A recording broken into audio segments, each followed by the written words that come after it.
আসসালামু আলাইকুম। বর্ণমালা একাডেমিতে সবাইকে স্বাগতম। বর্ণমালা একাডেমির এখনকার আয়োজনে থাকছে বাংলা থেকে বিভিন্ন চাকরি পরীক্ষায় আসা গুরুত্বপূর্ণ 50টি প্রশ্নের উত্তর। তো চলুন দেরি না করে আমরা আমাদের প্রশ্নে চলে যাই। অনুগ্রহ শব্দের বিপরীতার্থক শব্দ কোনটি? অনুগ্রহ শব্দের বিপরীত শব্দ হবে নিগ্রহ। কার্য শব্দের প্রকৃতি ও প্রত্যয় কোনটি? কার্য শব্দের প্রকৃতি ও প্রত্যয় হবে ক্রি যুগ অন্তস্থ জ।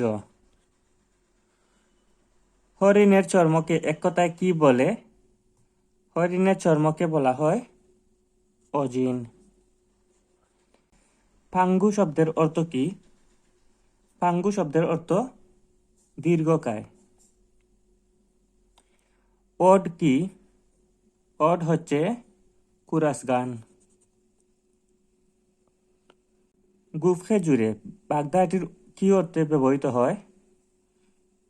গুফ খেজুরে বাগদাটির অর্থ নিতান্তই অলস। বাংলাদেশ ও বঙ্গবন্ধু নামক মুক্তিযুদ্ধ বিষয়ক প্রবন্ধের প্রবন্ধকার মুনায়েম সরকার।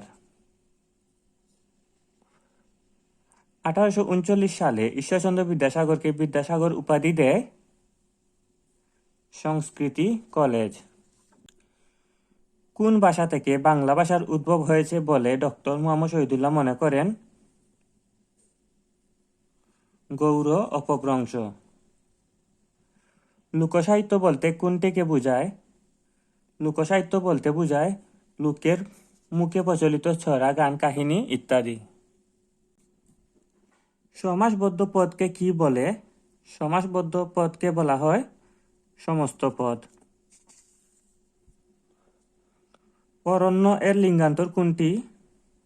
অরণ্য এর লিঙ্গান্তর অরণ্যানী। নিচের কোনটি শুদ্ধ?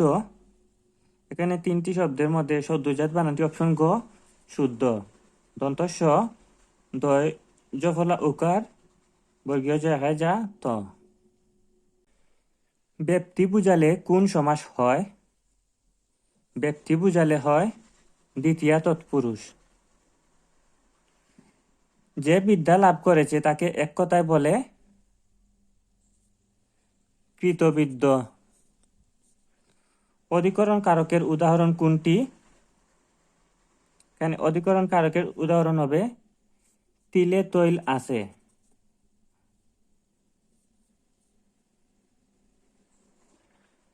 দর্শনী এর সন্ধি বিচ্ছেদ। দর্শনী এর সন্ধি বিচ্ছেদ হবে দৃশ যুগ অনিয়। দুলনা শব্দের সঠিক প্রকৃতি প্রত্যয় কোনটি? দুলনা শব্দের সঠিক প্রকৃতি প্রত্যয় হবে দুল যুগ না। উপসর্গজাত শব্দ। এখানে 6টি শব্দের মধ্যে উপসর্গজাত শব্দ হবে অনাচার, কেননা অনা উপসর্গ যুক্ত হয়ে অনাচার হয়েছে। ব্লক এর যথার্থ পরিভাষা। ব্লক এর পারিভাষিক শব্দ হবে শক্তিজুট। সূর্য শব্দের প্রতিশব্দ কোনটি? এখানে 6টির মধ্যে সূর্য শব্দের প্রতিশব্দ হবে সবিতা। হাতের কাজ দেখাও বাক্যে নিম্নরেখ শব্দটি, অর্থাৎ হাতে শব্দটি হবে করণে ষষ্ঠী। জাকের কই বাগদাটির অর্থ একই দলের লোক। জয়ের জন্য যে উৎসব সেটিকে বলা হয় জয়ন্তী। সোনার বাংলা কোন সমাস? সোনার বাংলা অলুক তৎপুরুষ সমাস।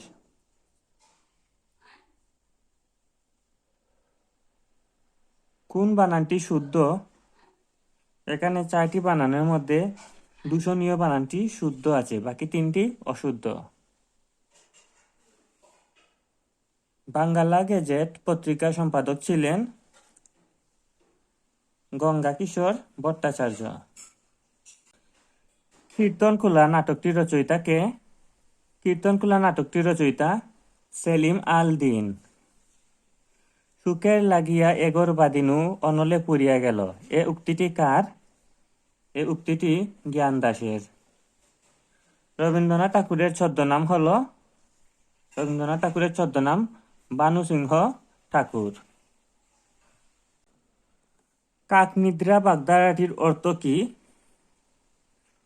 অগভীর সতর্ক নিদ্রা। যে নারী বীর সন্তান প্রসব করে, এক কথায় হবে বীর পশু। দশে মিলে করি কাজ, হারে জিতি নাহি লাজ। বাক্যে দশে কোন কারকে কোন বিভক্তি? এটি হবে কর্তায় সপ্তমী। নিচের শুদ্ধ বানান কোনটি? এখানে 4টি শব্দের মধ্যে শুদ্ধ বানান হবে বয়ঃপ্রাপ্ত। বাংলা ভাষায় বর্গীয় বর্ণ কয়টি? বাংলা ভাষায় বর্গীয় বর্ণ হচ্ছে 25টি। চলিত ভাষায় নিম্নের কোনটির রূপ সংক্ষিপ্ত হয়? এখানে 4টির মধ্যে অনুসর্গের রূপ সংক্ষিপ্ত হয়। মধ্যপদলোপী কর্মধারয় সমাসের উদাহরণ কোনটি? এখানে হাসি মাখা মুখ,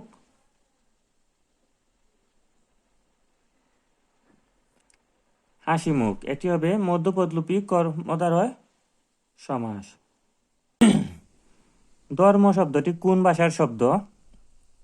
ধর্ম হচ্ছে তৎসম ভাষার শব্দ। প্রত্যয় দ্বিত্ব দুষে অশুদ্ধ শব্দ কোনটি? এখানে 4টি শব্দের মধ্যে প্রত্যয় দ্বিত্ব দুষে অশুদ্ধ শব্দ হবে সৌজন্যতা। কোনটি শুদ্ধ বাক্য? অর্থাৎ এখানে কোন শব্দটি শুদ্ধ? এখানে সংক্ষিপ্ত বানানটি অপশন গ হবে শুদ্ধ। প্রথমে দন্তস্ব এবং পরে তালব্যস্য। কোন দুটি অঘোষধ্বনি বর্গের প্রথম 2টি অক্ষরকে অঘোষধ্বনি বলা হয়? অর্থাৎ ছ এবং কে অঘোষধ্বনি বলা হবে। চকলেট কোন দেশের শব্দ?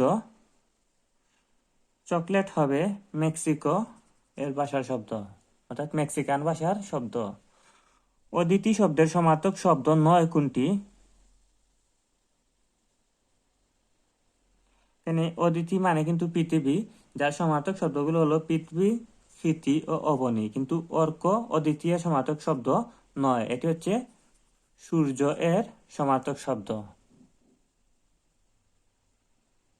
4টি বিরাম চিহ্নের মধ্যে পূর্ণচ্ছেদ কোনটি?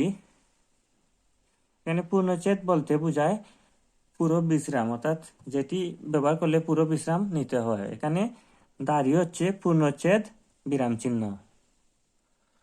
তন্ময় এর সন্ধি বিচ্ছেদ কোনটি? তন্ময় এর সঠিক সন্ধি বিচ্ছেদ হবে তৎ যোগ ময়। কোনটি যুগরুর শব্দ? এখানে 4টি শব্দের মধ্যে জলধি হচ্ছে যুগরুর শব্দ। খনার বচন এর মূল ভাব কি? শুদ্ধ জীবনযাপন রীতি। বুদ্ধির মুক্তি আন্দোলনের সূত্রপাত ঘটে কোন পত্রিকাকে ঘিরে? শিক্ষা পত্রিকাকে ঘিরে।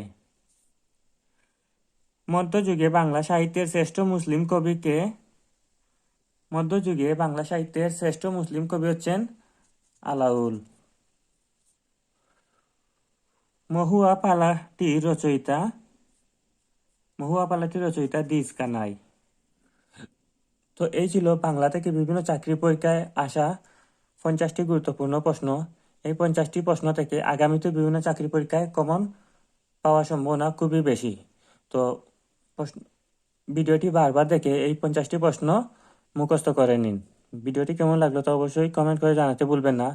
আর আপনি যদি চ্যানেলটিতে নতুন হয়ে থাকেন তাহলে চ্যানেলটিতে গিয়ে আগের ভিডিওগুলো দেখে আসতে পারেন, এবং ভিডিওগুলো ভালো লাগলে অবশ্যই চ্যানেলটি সাবস্ক্রাইব করে রাখবেন। তো সবার জন্য রইল শুভকামনা। আল্লাহ হাফিজ।